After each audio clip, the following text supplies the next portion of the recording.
Dalam tradisi pesantren, kepatuhan terhadap kiai seringkali ditempatkan di atas segalanya, bahkan di atas nalar dan akal sehat. Apa yang dikatakan kiai dianggap sebagai kebenaran mutlak yang tidak boleh dipertanyakan. Rasionalitas dan pemikiran kritis seringkali dikesampingkan, bahkan dianggap sebagai tindakan yang tidak sopan atau tidak beradab. Tradisi ini menciptakan budaya di mana santri diharapkan untuk menjadi budak yang selalu menuruti perintah kiai tanpa banyak bertanya. Mereka tidak didorong untuk berpikir kritis atau mengembangkan pendapat mereka sendiri. Akibatnya, generasi muda yang dihasilkan oleh sistem ini cenderung kurang inovatif, kurang mandiri, dan kurang mampu menghadapi tantangan zaman.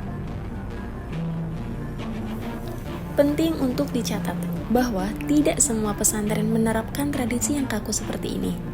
Ada juga pesantren yang progresif dan mendorong santri untuk berpikir kritis, berdiskusi, dan mengembangkan potensi mereka secara maksimal. Namun, tradisi yang kolot seperti yang disebutkan di atas masih cukup banyak ditemukan di berbagai pesantren di Indonesia. Dan yang menjadi pertanyaan adalah, mengapa kepatuhan ini selalu dikaitkan dengan kiai? Mengapa bukan guru, profesi lainnya, atau tokoh agama lainnya?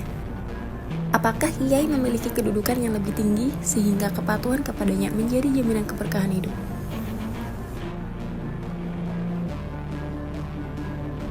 Ada sebuah tradisi yang menurut saya cukup menyebalkan, yaitu tradisi berjalan dengan ngesot. Ngesot adalah berjalan dengan cara merendahkan badan atau sedikit menyeret kaki, mirip seperti orang yang sedang merayap.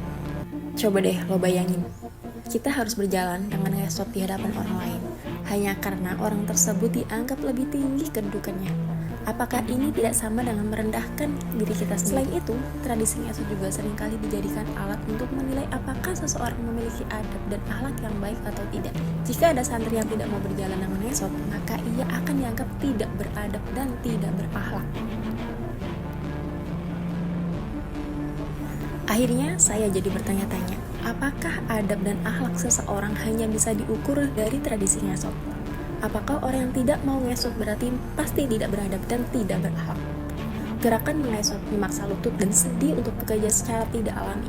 Dalam jangka panjang, ini dapat menyebabkan nyeri lutut, kerusakan sendi, dan bahkan artritis. Dan gerakan ngesot ini dapat menyebabkan nyeri punggung, masalah postur tubuh, dan bahkan skoliosis. Saya ingin menyampaikan bahwa saya sangat membenci tradisi pesantren yang kolot dan tidak menghargai martabat manusia seperti ini. Saya berharap tradisi-tradisi yang tidak relevan dan merendahkan manusia dapat segera dihapuskan dari lingkungan pesantren.